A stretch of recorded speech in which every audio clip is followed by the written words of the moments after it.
Good evening, November Foxtrot. Even though, How we doing, Lance? yeah, not too bad. Not too We are bad. I'm not glad. joined. I'm glad it's nice and cool today.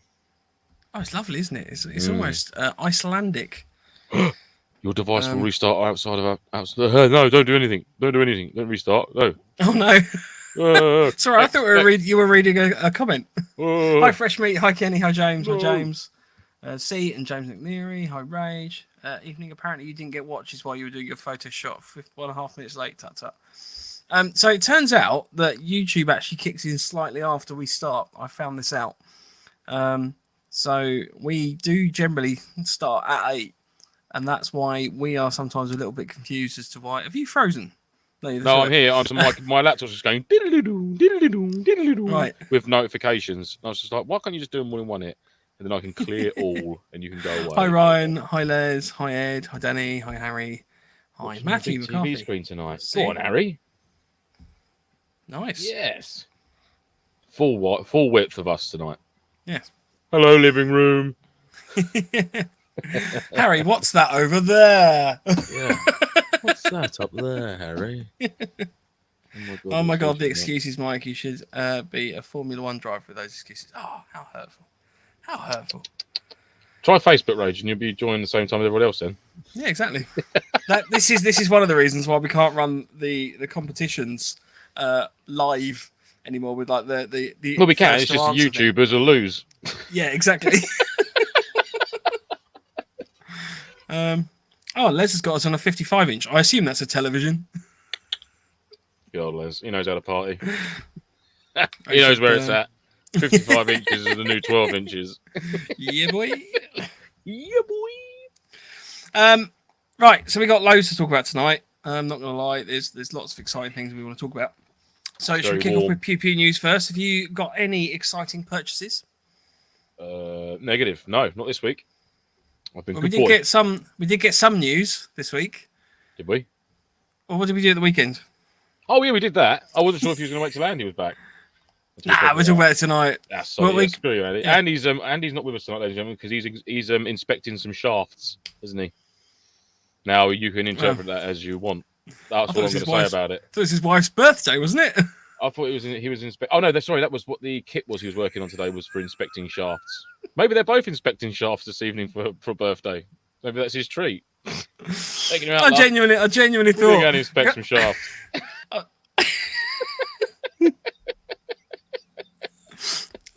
I didn't know where you were going with that. I didn't know if you were genuinely confused or what.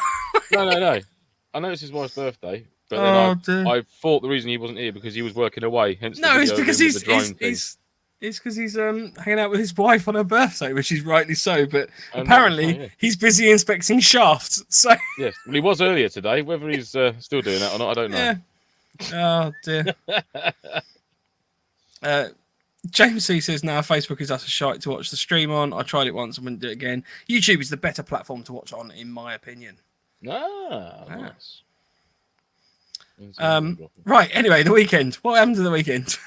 So at the weekend, we had the privilege of having a very, very talented photographer come down to the private site and take some pictures of myself, Mike, and Andy for not only for Greg Funnel, his portfolio, but also to help us out with our media for our website and for our socials and things like that.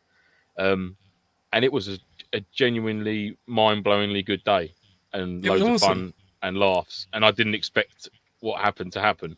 I was expecting a guy to turn up with a decent camera and clicky. But there was lighting rigs and smoke machines and all sorts going on. It was brilliant. It was so much fun.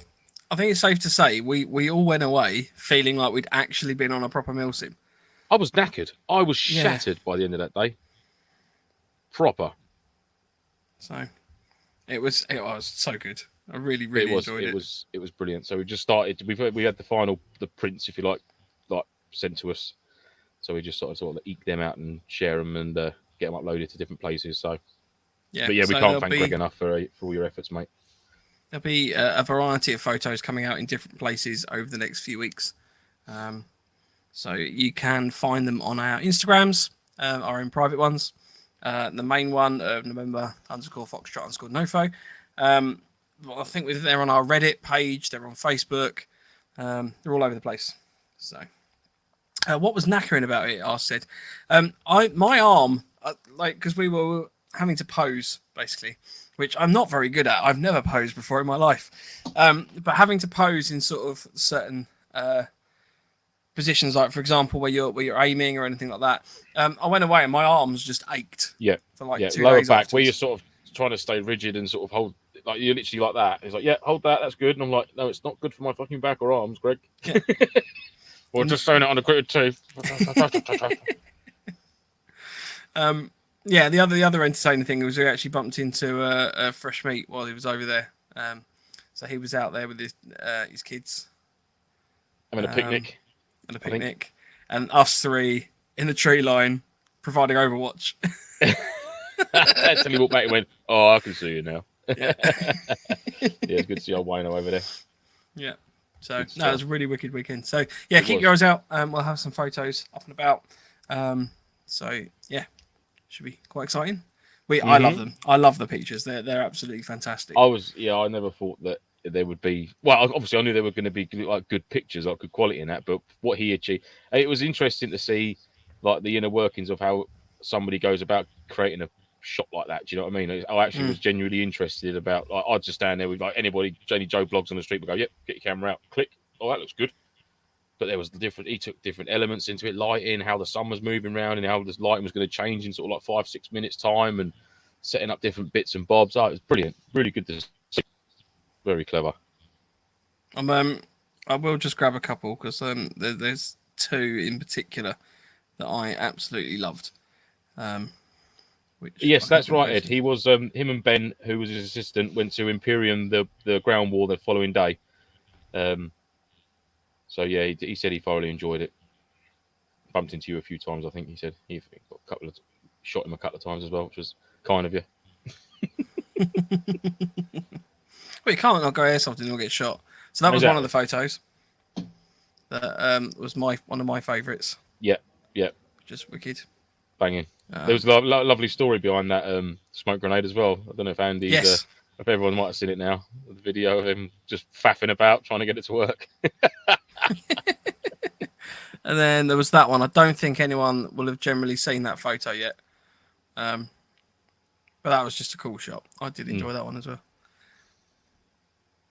So yeah, thanks, Greg, ever so much. I know you may or may not be watching tonight. That was just wicked. It was great fun hanging out with you. Yes, it was. Yes, and we do own a forest steak. Yeah, a plush forest cooked with kindling of the woods steak dinner. Why are you simple? Hi, Charlie. Hey, Charlie, how you doing, mate? Hi, Thomas Cornish Pasty. That second one looks like a promo for a video game. Fucking ace. I know, right? Like genuinely, just. I mean, I put them on. I put that second one on Reddit earlier, and people commenting that they genuinely didn't realise it was on like an Airsoft page that they were looking at. They thought they were looking at like a game release video or something like that, or picture. Well, there we go then. Yeah, it's good. Right, the main topic of tonight, which I think brings us very nicely in.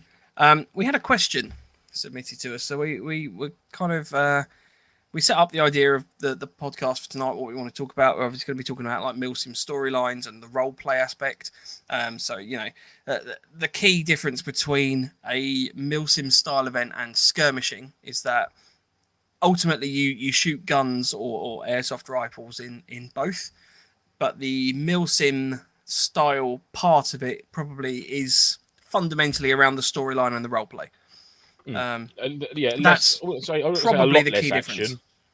A lot more controlled engagements as opposed to just as soon as the whistle goes, get to that objective, hold it for an hour and a half. You know, there's structure. There's more structure to a MilSim event, obviously, isn't there? So we put some information out there in terms of our promo photos and stuff, and we had a question submitted to us.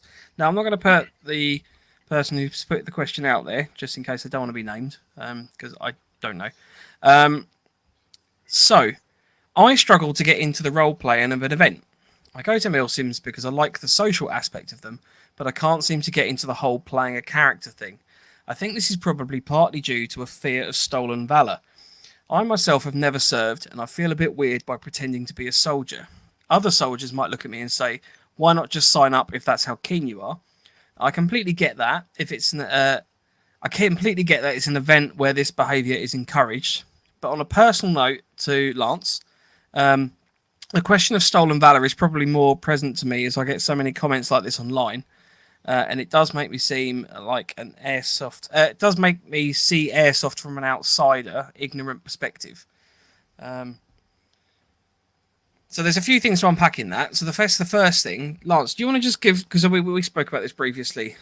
We did, yeah. Do you want to just give a definition of what we perceive stolen valor and walting? I think the others. Right, yeah, ultimately it's stolen valor and all that jazz. So to me, stolen valor ultimately would be someone who's never served in the forces, who's never intended to serve in the forces or anything like that, who happens to have a full, dress uniform, if you like, with a load of medals on it, go into a memorial service, parading themselves as if they were in it, and they've done all these different things within the army. They've won these, they've had these citations, and they've had mentions in dispatches, and they've had medals and things like that, which is completely and utter bullshit. And they're just saying that because they're obviously fucking very strange people.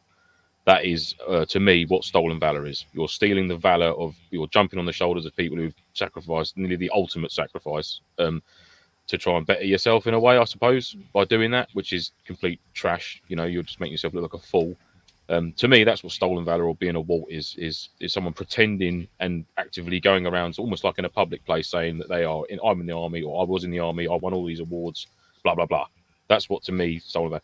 Someone going to a MilSim event wearing camouflage kit and running around the woods for a weekend shooting their pals is probably no more further than stolen valor can ever be. Do you know what I mean? It's you're not pretending to be a soldier in my eyes. You're an airsofter at a MilSim event. You're not walking around saying I am a private in 2 para or anything like that, or whatever you would say. Do you know what I mean? No one says that at a MilSim. You are just an airsofter at a MilSim in your MilSim team or your airsoft team taking part in an event. Do you know what I mean?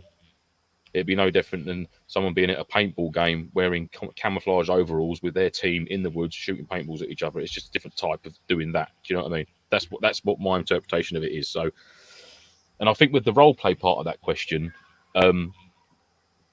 see, again, I think it's been interpreted wrong that people don't go to MilSims and pretend to be lieutenants or company sergeant majors or generals and things like that.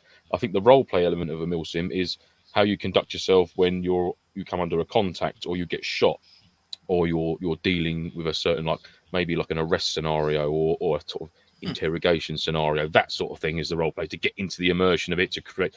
You don't just stand and go, right, you've now been arrested. Can you give us that information, please? And it's like, yeah, okay, here you go. Thanks. Cheers. Nice one. Off you. There's that little bit of to and fro to gain that, just to create that element of immersion. That's what, for me, is role play. You haven't got guys when we go to Longmoor in the big fob, carrying out drill before we go out on a patrol or anything like that, left and right and wheelings on the march and saluting to the front because Big Mike stood at the front door of the ops room. You know what I mean? No one's saluting him as they go past and all that jazz. Exactly. That doesn't happen. It couldn't be further from what actually goes on. The role play part of a MilSim for me is creating that immersion and that action side of it. There is no pretending to be soldiers and things like that. That just doesn't. But I would find that very, very uncomfortable.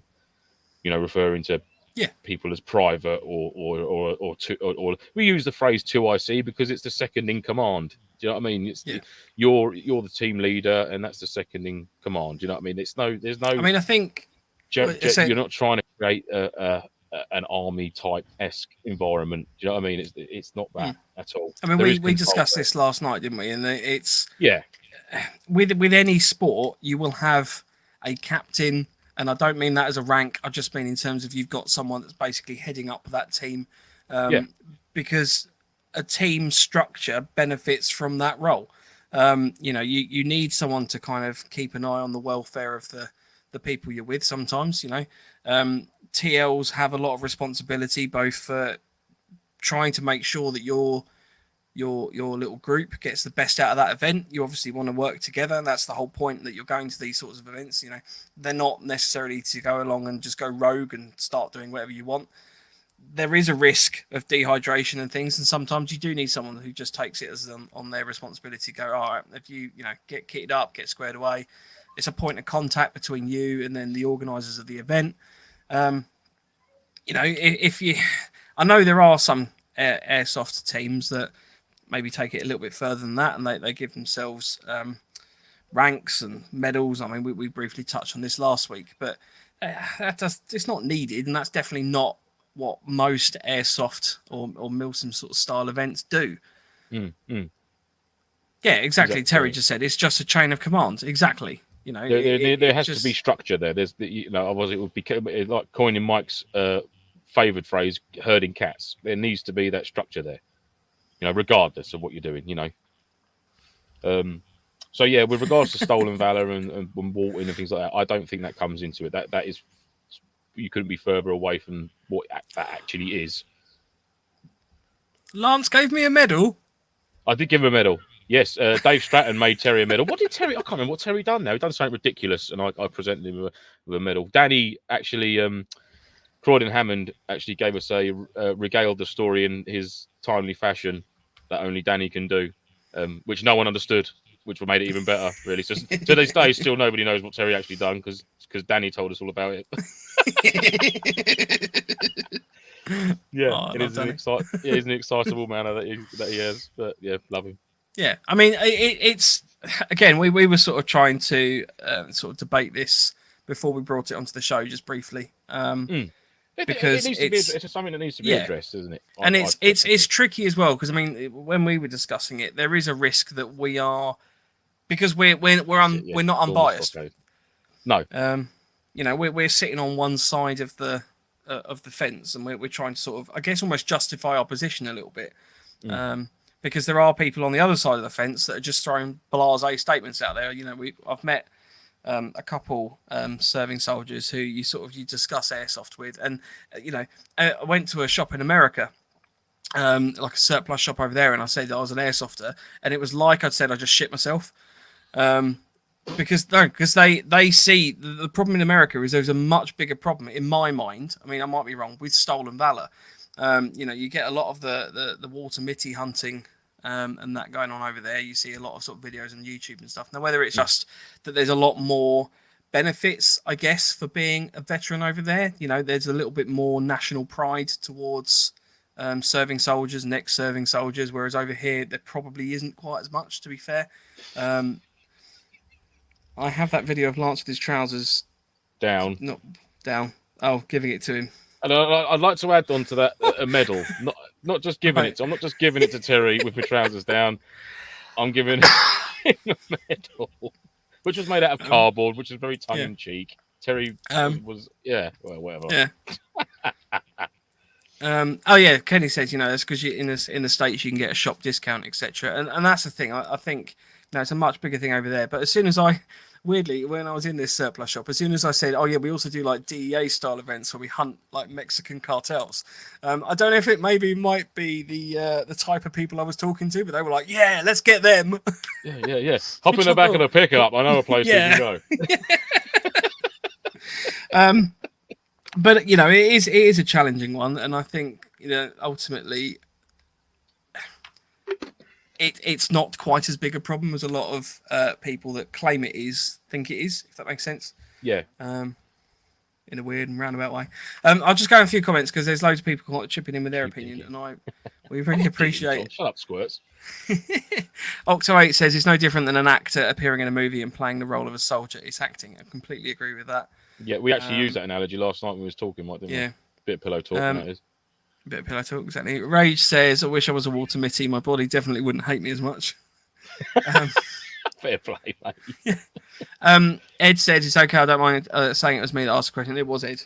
So thanks. It was Ed. So thank you, Ed, for putting your hand up there. But no, it's a really, really good question, and it's sometimes something that isn't necessarily discussed. I mean, there are elements of airsoft where maybe you don't need to dress as an SS Gestapo officer sometimes. Yeah, I've never been to an event like that, so yeah. No, I've never been to an event like that. No. Choice of example is this is not. No, there are people that go to events dressed as SS Gestapo officers. There's, similarly, there's people that go dressed as stormtroopers. People dress in different ways to go airsofting. Not necessarily MilSims, because MilSims The are best one I ultimately ever had was creeping up tactically into an area, getting eyes on the target. This was at a skirmish day. Sort of laying prone, sort of just about to make you move, and then there's like little rustle and a body hitting the floor next to me, and I looked across, and it was a guy dressed as Deadpool. He was like, "All right, mate." Yeah. And he just drew out his dual wielding pistols and just run in his tight little red trousers. And I was like, that's saved me a job. Yeah. I mean, Danny says, it's when you see the dildos, and it's exactly that. People dress in all sorts of weird and wonderful ways. When the dildos hit the floor. But there are some things that for example, a topic I see quite fairly regularly on some of the Facebook groups and the like is people who dress up with the parachute regiment berets. Yeah. That beret is earned. And it's quite symbolic of a very sort of particular thing. Now, there are some people that, maybe they're honouring a family member for it's why they choose to do it is completely up to them. But I think there are some situations which, you can sort of start to question it. But I think as a general rule, MilSim is not that contentious. Specific unit-related insignias and colour-coded dress like kit, like you say, like the maroon machine, the beret, things like that. Unless it's for a specific historical reenactment type thing, then that's when that should be used, I believe, personally. Yeah. I mean, Ryan says, to me, there's no issue with wearing the beret, it's wearing it with the cap badge. And exactly that, Yeah. I mean, some events, you might be in, for example, so you might have a UN faction. Now, the UN, I don't know the exact history of the UN, so this is probably a poor example. But people, no doubtably, have died in service to the United Nations wearing their blue beret. Is that any worse, better? It's... Yes, where do you draw? I mean, at the end of the Exactly. day, when we go to a MilSim, the reason you're wearing camouflage kit is because you're trying to hide from the other team. There's no better way of doing that when using camouflage equipment. It just so happens that all the armies around the world thought of that idea first. Yeah. Because it's a good idea. Because it's a good idea. Just that one country. No, we're sticking with the white uniforms. Yeah, we're going to stick with the red coat and the white leather belts across the front, and that's how it's going to be. We're all going to stand in a nice long line. Yeah, and some people still do that. Some people do that on airsoft skirmishing. I get that.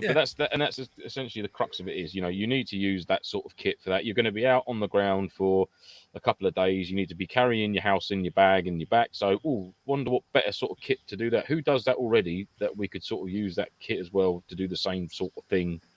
Oh yeah, army. Yeah. You get a Bergen then, and you get the kit that goes with it, and this, that, and the other. Do you know what I mean? It is, you can't really do that sort of event with a weekend travel bag with wheels on it and a little pull-up handle. Hi, I'm Lance, fly me. It doesn't work. Do you know what I mean? That's why you use it. You're not trying to be a soldier. You're not trying to be a captain or a lieutenant in the army for that weekend. You just got the kit because you need it because it's part of what you're doing. And that's the crux of it, really. I mean, I've spoken to quite a few guys, serving, ex-serving. I mean, in particular, the guy who came up to our private event, was it last November 4, maybe, when it really rained loads. And I said to him, afterwards, I said, what are your thoughts on it? And he said, and the first, I thought he was going to take the piss. Oh, fucking hell, you know what I mean? And all that jazz. But do you know what his first words to me were? He goes, this would be a wicked training aid in a CQB environment. Because you're actually getting shot up. You're actually getting lit up. He said, one, it's cheaper than simunition and all that stuff. He said, and two, he said, it really fucking hurts. And I thought that was really refreshing. And as an active British soldier, to get comments like feedback like that, I thought, that's wicked. It's great to hear that. Obviously there was piss taking as well. It goes with the territory. Of course, there's piss taking. But it was good. It was nice to hear that. It was cool. Yeah. Charlie says structure and direction from a DS. That's a decent MilSim. Yep. So I completely agree with that. Kenny says, I was in the Salvation Army. You can see me playing my tambourine on the balcony. Yes. Is that as they were infilling or exfilling? Is that the code to go? Just, hey, Mr. Tambourine. Like, fuck, I dropped the tambourine off the balcony. Yeah. Anyone got a set of spoons? Quick back up. Tambourine out! Where's your tambourine? Oh, shit. Well, to be fair, with the number of high caps at some events, you do wonder if people are just carrying maracas. James C says it's a context thing. You're doing it with the aim to respectfully role play that role. It's not done in a disrespectful manner. Fresh Meat says, I draw the line at insignia. I won't wear things like that, but dress up, I see it as tipping my hat to the great people that allow me to live my life the way I want. That's a nice way of looking at it. Yeah, that is a good way of looking at it. Way you go. Very good, man. Harry Badger says, Stolen Valor, totally agree. To me, Airsoft is like a live-action video game. I pretend to be a soldier for a little, and in a way pays homage to the awesome job the army forces do. You know what, Harry? I completely agree, mate. Do you know what? For me, Airsoft is, it's a healthier way of playing Call of Duty. Yeah. That's the way I look at it. If it's no different to me creating a character that looks even more realistic on computer. Can you imagine how fit we'd all be if we all ran around like we did in Call of Duty? Like jumping around and sliding all over the place. If I had the hours I'd racked up as a kid playing like Medal of Honor and that, just standing there like on the spot going. leaving myself AFK and just running into a wall for an hour. Oh my God, I've got a brilliant idea. I wonder if we could do that. Our next NoFo event, I wonder if we could cordon off a little area where you have two guys who aren't involved, or girls, standing at one at either end, and you have a character and they have to move the directions that you shout out to them. Right. As if you are controlling a character in a video game. Be like, duck, okay, duck, left, behind the barrel. Aim down, aim up. That would. We've got to do that. Oh, God. I'll be all over that. I would happily be a character, and yeah, I'm all up for that. Must make a note. Coming to a site near you soon.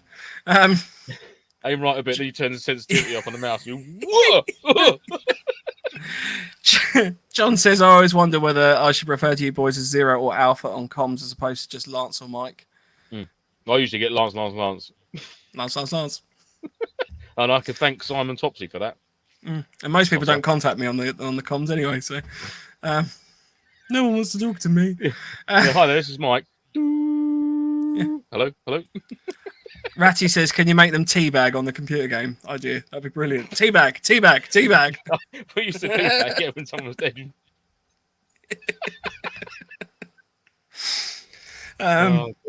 Right, I'll just get through these because we've got loads of stuff we want to talk about. Ryan says, agree with everything Lance said. Having played with both vets and current serving as well as civilians, I don't see any difference in Airsoft. Yes, we use the army phrases, but it's a military simulation at the end of the day, so the terms carry over. Anyone who says you're stealing valor just for being there is wrong, but if you're saying that you served when you didn't, that's not okay. Some people can't serve for age, medical, or maybe they have a good job in Civvy Street that pays a lot better than the... I didn't get the rest of that. Sorry, Ryan, it just cut off. I don't have the rest of that comment, so thank you. Good comment, though. I agree, mate. Yeah. Totally, yeah. Kenny says, I've thought about medals for teams, but silly ones like Team Killer, etc. I mean, the thing is, I think as soon as you start calling it a medal, just give a certificate, job done. No one's going to moan about it then. Yeah. You know, a wooden spoon. Was that the end of the comment, Ryan? Army. Oh. Army. Oh dear. Padraig says, I don't tend to see people stealing valor at games. It's just a load of silly buggers being 10-year-old once again. And Padraig is a sneaky fucker when it comes to that. He is a silly bugger. He is the silliest of all the buggers. Absolutely love the bloke. If you ever get to play with Padraig, it's amazing. But at the same time, never trust him. Never turn your back on him. There's a couple of messages from Octo. Octo, thanks for joining us. Playing devil's advocate, is there a difference between pretending to be a fictional army or force versus playing World War II reenactments or things such as Falkland games?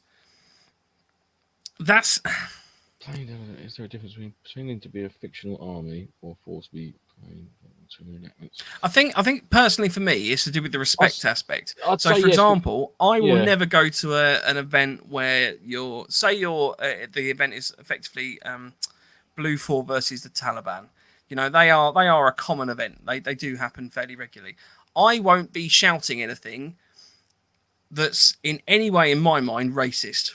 I know some people do, and I think that's the level of respect for me. It's the kind of, there's a line that you can meet, but as soon as you cross that line, I think that's when it starts being a little bit yeah.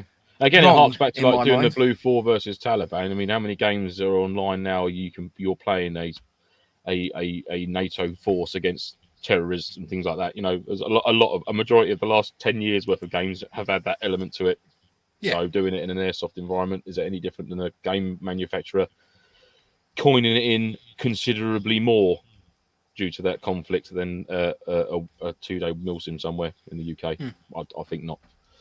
And I think element, in terms of the timings of it as well, as a community of airsofters, be it MilSim, Speed Sim, Speedball, whatever you call them, skirmishers, we as a community have just said, you know what, maybe Russian games at the moment aren't a good one to do because of the respect for what's going on at the moment.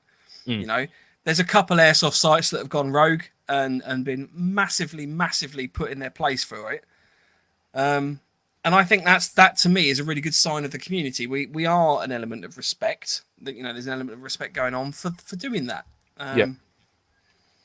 So, yeah. And it's like the Falklands games and things like that. I mean, I think obviously games are based around things that have happened in past histories and things like that. A lot of organisers of airsoft events are in some cases currently serving, ex-serving, and they're drawing on their personal experiences and experiences of their colleagues and friends of things that they've encountered in theatres of operation, things like that, and they're changing them and sort of adding a bits in and taking bits out to suit a weekend event. So, I mean, in some respects, then obviously the organisers themselves are using past experiences to create an event for airsofters to take part in. So, I mean, like the Falklands game we did at Apocalypse, at no point did we refer to an area as Goose Green or anything like that. Do you know what I mean? Or the 3 radio hills or whatever they call them. See, I can't remember the names of them now. No. Or was anyone identified as well? For the purpose of this weekend, you will be playing Captain Such and Such, who was with this team doing this on during the Falklands conflict. You're just using it as a base model to carry them out. Here's your beachhead where you're all going to land. You are then going to push these different areas until the end of the weekend. Best of luck. And that was the crux of it, really. I mean, it's really going. It's a really good event. It was that simple. It was brilliant. So, and I'll tell you what, I learned a lot about the Falklands War from doing that event because I did a little bit of research before we went. You look things up and that, didn't you? And you end up reading. You watch a couple of documentaries, and it's just like bloody. And it adds to that massive amount of respect that I've already got. I don't think I can get any more respect for our armed forces and armed forces around the world as well. I genuinely mean that. But there's little stories that come out every now and again or pop up, or certain things get released years later that no one knew about, and you just think, bloody, how on earth did you survive that, or how did you even get through that with obviously the minimal casualties that you obviously clearly encountered, sort of thing. It's madness, something crazy. There's so many comments coming in. I do need to draw a line at some point. I'm going to try and use quite quickly. Ray said, I think I'll be less offended by the SAS officer than the person dressed as a unicorn with cat ears on his helmet. James C says, I don't mind them wearing SS uniform, just not the insignia. So, yeah, again, it's to do with that specific badges and stuff. Fresh Meat Frontline have a Falklands event coming up, and we'll be playing 2 Parrot at Goose Green. I have the beret, but I'm not really happy to wear it. It has a Reaper badge on it. I mean, that's the thing. I mean, we've done events where we've had berets, and we spent a lot of time researching what is the most common beret in terms of that it's not associated with certain units. I think we ended up on khaki. Yeah, kind of like a brownie. And then we actually made cap badges out of Punisher decals that you stick on the back of cars and like badges, and we had araldited the things together so you could, we had our own little Punisher badge on it because we wanted a kind of a softer approach. I mean, we don't generally tend to wear them anymore. No, it's always with us now. The idea of it is if we were doing like the role play element where you're doing a friendly patrol through a village sort of thing, and you don't want to go in with like all your tack helmets on and all your bollocks hanging off of it, just to wear a soft cover that everyone can wear. We all look the same. All identifies us as one sort of unit, but then it sort of gets lost in translation. 3/4 of the people end up forgetting to bring them, and Everyone just Yeah, wears a we just boonie go hat. with boonies now, I love so. I love boonie hat. I wear it all day long. Yeah. I can't beat It makes it a lot easier and it's a lot less contentious. Yeah, exactly. So it's a question of offence. If you wear a green beret, nobody cares. If you wear a green lid with a Marines badge, that's a different thing. Same with the SAS insignia. Soldiers get upset when players wear such things without earning them. So, yeah, get that. Totally get that, mate. Rage has disagreed with me. Rage says, I have to disagree there, Mike. The war in Afghan lasted 20 years, and no one stopped there being NATO against Taliban until we pulled out of Afghan. See, that might just be my length of being in Airsoft, to be fair. I never played any act. Oh, no, I must have done, because obviously that's relatively recently, isn't it? I think, yeah. So when did we pull out? Well, I suppose we didn't. We pulled. It was in a couple of years back, wasn't it? Yeah. A year or so ago. But then active operations stopped prior to that. But yeah, I mean, we must have been. I mean, the point I was trying to make is that there's still an element of sensitivity around that event. To give you an example, I have been to an Op4 versus Taliban event where the Taliban have been shouting things that, undoubtedly would be classified as racist. It's not needed for the event, and it's basically just taking the piss out of their religion and culture. That's the kind of aspect I personally don't feel comfortable with. And if I ever played a Taliban role, you would never find me doing that. I don't feel comfortable doing that. If other people want to, that's down to them. I'm not going to judge them for it, but personally, that to me is beyond the line. But no, Rage says a year ago. So, I agree. Yes, I don't think right, they should do it, pointing out the hypocrisy in Airsoft. Yeah. Absolutely, mate. So, and last comment from Ed: some civvy role playing guys whose job it was to niggle our team were saying my ghillie suit was from Wish. Sorry, Ed. Well, we know the truth, Ed. Yeah, there. We know from the eBay. Truth. From eBay. It's from Dunelm. Dunelm Mill. Garden section. Home base special. Right. So that's kind of that and dealt with and out of the way. I mean, by all means, continue the chat in the comments. It's just an interesting one, and we wanted to sort of kick the show off with that. Okay, so the rest of it, for the rest of the episode, we kind of want to talk along the lines of, you're a skirmisher, you've never been to a MilSim style event. What can you sort of expect? So obviously there's the storylines and the type of event. So Lance, do you want to kind of talk about a few little bits of storylines and events that you've done? Yeah, a few different ones. I mean, it's vast, isn't it? Really. I mean, my first ever one was just a basic force on force event, which was back in APOC, which was in 2017, 2016, 2017. Again, yeah, a very basic arrangement. You've got two factions, rival factions. It was basically a case of foot patrolling, holding objectives, trying to locate where the opposing team where FOB was, and then obviously putting in OPs and seeing their movements and things like that. And then from there on, it goes to sort of. I'm trying to think of the event I did after that now. Oh, it doesn't matter the order of them. But then I've done DEA ones where you're playing a DEA agent or DEA field operative sort of thing, where again, the loadout changes, the way you conduct yourself changes, the rules of engagement change. They're things that you've got to be wary of. If you're, I'm going to go and be NATO and I'm going to do this, do that. In some cases, you can't do that, and the reason is because an organizer has taken a long time to arrange an event and plan and structure it in a way that it's still free flowing and your actions will affect the event, but there needs to be that structure there of these are your rules of engagement. You can't walk around a corner and see a guy who's got a rifle slung over his back, not holding it, and shoot him because he's got a rifle on his back. You could have just come back. He could have just come back from hunting, or he could have just been going out to the firing range. But a lot of people don't do that, and that can cause a massive ball ache for organisers. Where they come around and go, yeah, brilliant, looking after myself, I'm having a great weekend. Yeah, but you've just cocked it up for a lot of other people now because you didn't listen and things like that. That irks me quite a bit, is when people just go out and go rogue. They get a briefing, don't do this, don't do that. There is a reason. We're not just telling you to do it because we're being fun police. There is, trust me, lads, it builds up into a nice crescendo. Go with it. And it's just like, nah, fuck it, I'm gonna go over there. I'm not gonna go over there where they told me to go. I'm gonna go and do this. That looks more fun. It's just like, dick, what a dick. I mean, I must profess there are some events where a little bit of self-thinking is quite good. You know, if you've got players thinking outside the box, it can make the event more interesting, a little bit challenging. But you know, it's still obviously within the realms of the storyline and the like as well. You know, there's a good example where we were at a DEA style event. There were 2 cartel teams, a police force, and then there was us as a sort of 6-man DEA unit. Mm-hmm. We got fairly early wind that the police were probably corrupt, so we were collecting all the drugs and money that we could to keep Giving it them away a bit, from but the not police. a lot. Yeah, so we'd sort of like give them occasional things, but yeah, we ended up with more drugs and cash than pretty much most of the cartels at that event because we were confiscating it and then keeping it up at our fob.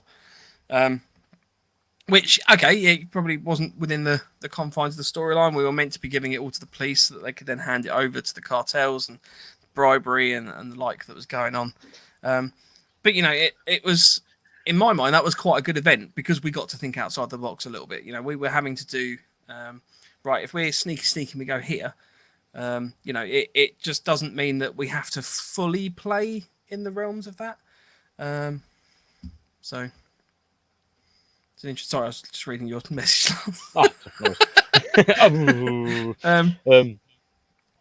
So yeah, that was one aspect of that.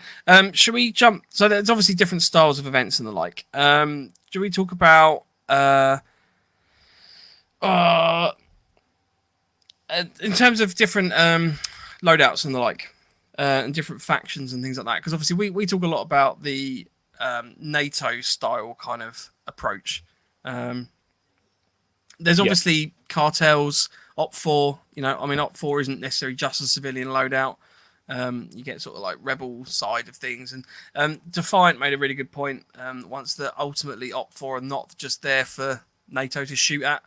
You know, Op4 also need to have good taskings and roles, and you know they are as much a part of the event as the NATO forces.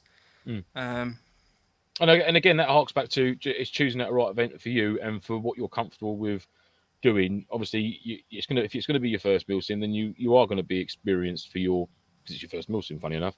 But then you know maybe the Op4 option isn't a bad idea purely because of the more civvy role. You get to see it from almost like an outsider's perspective of being just like a civilian for a little bit and bombing around and just causing a bit of ruckus and you know, flicking the V's at JTF when they walk past and stuff like that.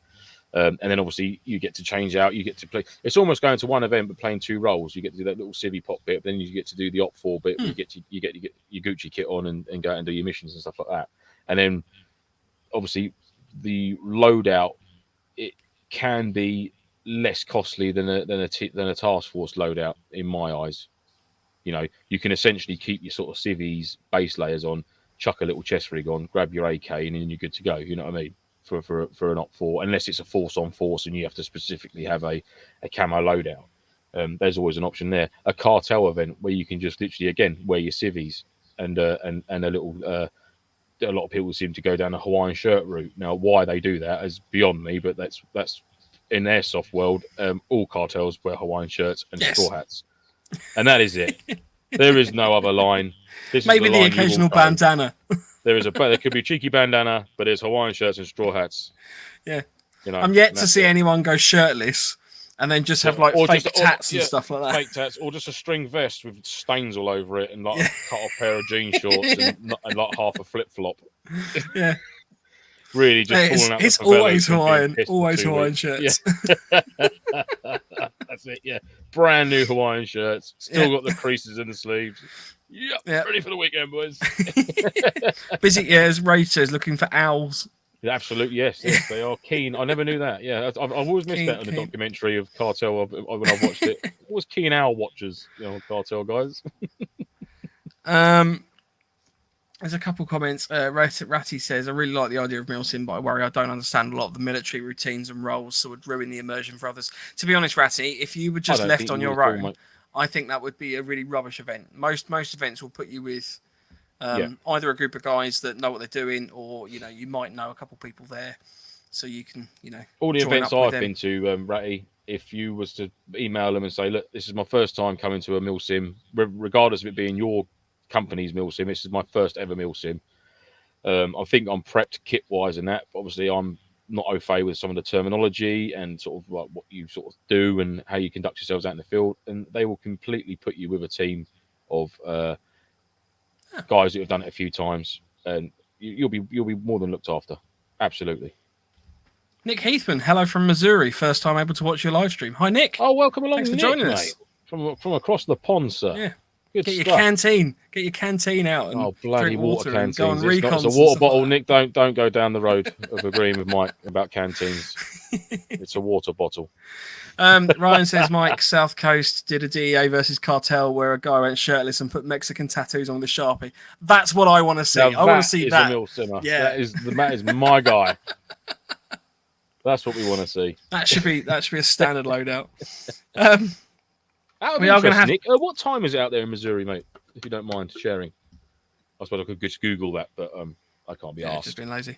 We are going to have to cut the stream a little bit short tonight. I apologise. We're going to have to sort of terminate at 9, just because without Andy here, Lance has got to head off to work, unfortunately. So just a bit of a heads up. I have a meeting this evening, gentlemen, so I do have to leave early tonight, which is very annoying. Oh, it's 2:47. I'm assuming that's in the afternoon, morning? In the PM or the AM. Ooh. This is like the Nick segment of the show. Padraig says, PM, 2:47 Good PM. man. Oh, nice. Nice. Well, I hope you enjoyed your lunch. Late lunch. Padraig says, as you guys know, my team, we mostly play as Civ Pop, usually some sort of specific role and objectives. Then when we get the gear from eBay or second-hand shops to fit the Civ Pop role. There's loads of fun in finding the gear and clobber before the event. I completely agree with that. Absolutely. Yeah, I mean, I've done a couple of little sort of role play events where I've gone along as basically like an NPC, so obviously non-player character for sort of the gaming side of it. And that's basically just a character within the game, and that's great fun putting like the characters together and like a little profile about that person, and the little intricate details. I've got like passports for a character of Julian Banjo, the reporter, that had a passport. There was documentation from the MOD that allowed me to be there as a reporter and all that. So that was quite fun because it was also nice to watch the people that searched me for intel find that information. And they're like, oh my God, this is really elaborate. Fuck me, you really are, aren't you? Yeah. Yeah, that's good. It's that extra mile that people go to, like some of the, like for example, when we done a Vietnam style-esque event, the kit that the guys got for playing like the I keep wanting to say NBA, and it's not the National Basketball Association, it's the North Vietnamese Army, it's the NVA. Lance, come on. All the kit they got for that, and that, just to really look the part, it was really good. You know what I mean? It was a really good effort, and obviously my guys in my team and that, they all went out. Well, no one had like Vietnam era kit. Granted, we all managed to buy some OD green stuff and a bit of 58 pattern British Army webbing, which sort of looked the part-ish. Got ourselves a helmet or an OD green or tiger stripe boonie hat or jungle hat. It was cool. It was wicked. Yeah, it really made the effect. The effort that people put in for it was really good. Yeah. And obviously being your first event, make sure you put your effort in. Yeah. Put yourself out there and really sort of like make an effort to sort of get involved. Give it your all, because you're only going to get out of an airsoft event as much as you put into it. If you go there and you're just, oh no, I don't want. I know it can be unnerving, but it would make you quite nervous to do it. But yeah, just take a step out of your comfort zone and just fuck it. No one knows me here. I'm going to crack on and get this done. I mean, you could make up a fake name if you really wanted to. You could have a whole new persona. No one's going to care. Just go with it. It's fun. Exactly that, mate. Exactly that. One thing that we had a little message from Defiant just before the stream. If anyone's interested, so they actually have a slightly different tact with some of the tickets for Red Tide 2, which is their event that's coming up, where you can actually basically turn up as a role play person. I think it's £35 for the ticket. And then the idea is to build up a team of people to work with us in our events. They'll be used as doctors, chemists, villagers, ambassadors, or whatever the storyline needs. Completely non-combatant, someone for Op4 to hide behind and for TF to meet, gain intel, etc. Should be a completely different perspective to our events going forward. We've got the first couple of people signed up for Red Tide 2. and they were just asking if we can share that. So if you're interested, you can go to defiantevents.co.uk. There is a link on there to their Operation Red Tide tickets, and there's a role player ticket on there that you can have a look at. That's a cracking idea, that is. Which is a cool idea, because I know that one of the best events I've ever been to. It's definitely in my top 3. Was a zombie event. Now I know most people are like, oh, zombies. That's a classic like red flag for some people in terms of like immersion. This was Battle Stations Activity Centres, and it was held at Longmoor, and we were in a 6-man task force unit. There was a 10-man rebel unit, and then the rest of the players basically turned into zombies over the course of that weekend.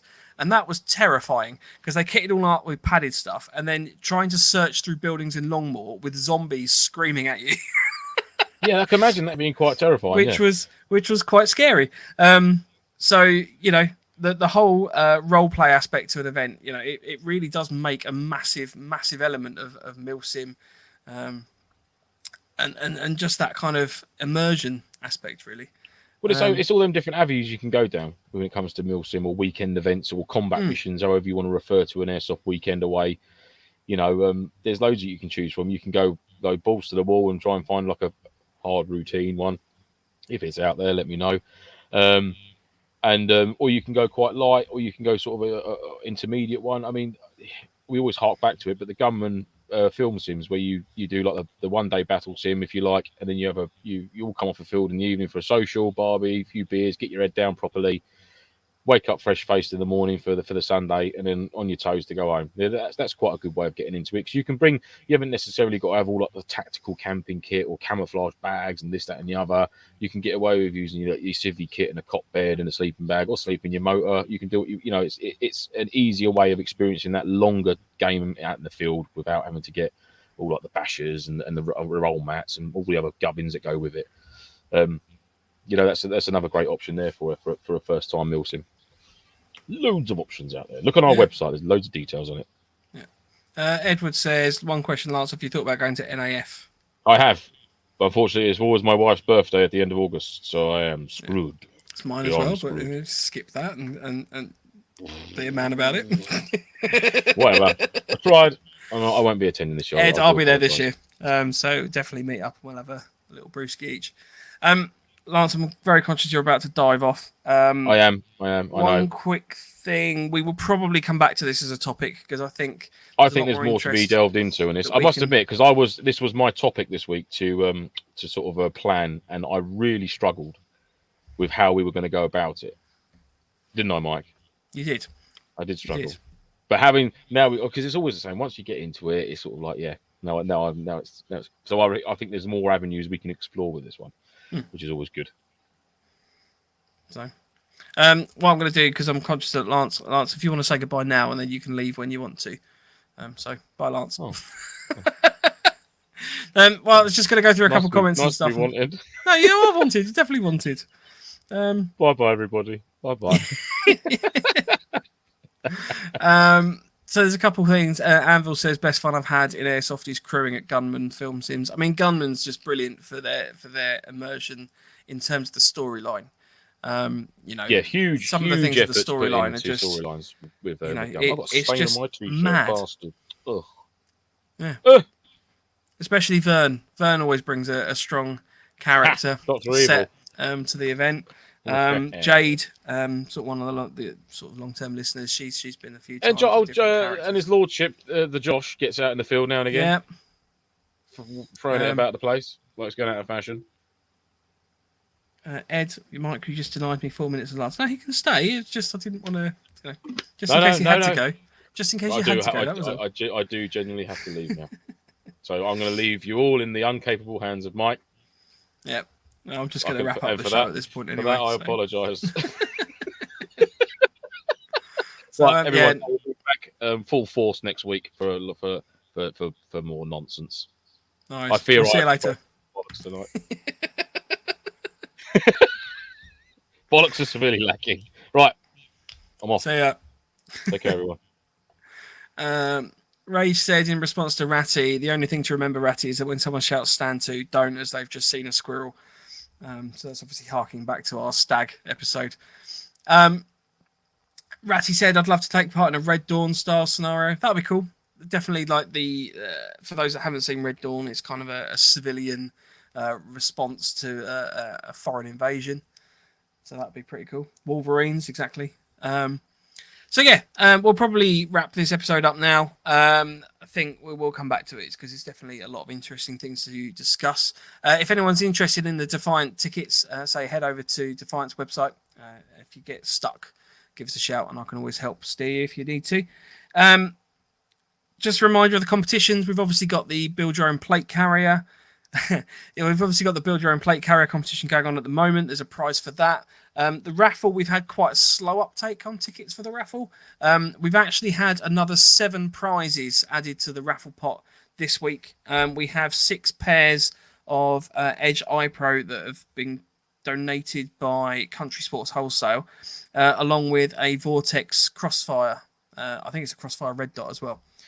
So we've now got a ridiculous amount of prizes on there. So if you'd like to get involved with that, full details are on our website. It's a case of donating to the Royal British Legion Industries and then jumping on our website and basically registering your donation so that we can keep track and actually offer the raffle. Other than that, next week we have Frontline Events joining us. They're going to be on the show, so they sort of focus more on reenactment style military simulation events. So that should be an interesting one. No, I don't think any of the 3 of us have actually gone to one of those events or anything like that in the past, albeit maybe a Falklands style one.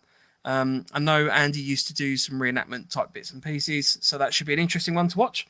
Other than that, by all means, contact us. You can do so on our email, which is nofochat@hotmail.com. Our Instagram is @November_Foxtrot_NoFo, and our website is novemberfoxtrot.co.uk. And our Reddit is u/November_Foxtrot_. So if you want to find us on Reddit, you're more than welcome to. There's not loads of content on there, but come say hello. We're sort of fledglings on there. Rage says, even if you don't win a prize, it's worthwhile to donate to the British Legion. Exactly that. There's loads of bits and pieces that they do for vets and families of vets, as well as serving soldiers. So it's just a good cause. Ultimately, if we can just raise some money, that's what we're aiming to do. And the incentive for trying to raise the money is that we're offering you a chance to win some swanky prizes, basically. John says our first time at MilSim was with the NoFo boys, and they are the reason we were hooked. Oh, thanks, mate. Glad to hear that. It definitely, yeah. I just love MilSims. I think it's just good fun. Octo8, check out our next game in November regarding Red Dawn. Check them out. I think actually, Octo, we'll have to have you on at some point. Maybe we can get you on and you can tell us all about it. Because I don't think I can make your next event, but no reason why we can't have you on and talk about it, and you can tell us all about the things that we're potentially missing out on. So, Nick, sorry I couldn't watch the whole thing, but glad I was able to see a little bit of the stream. Thanks, Nick. Lovely to see you. Right, cool. Let's call it a day, because there's only so long I can ramble on for. And, yeah, I guess stay NoFo. I don't know. I hate saying that. Thanks for watching. We'll be back next week, Wednesday at 8 o'clock. See you then. Ciao.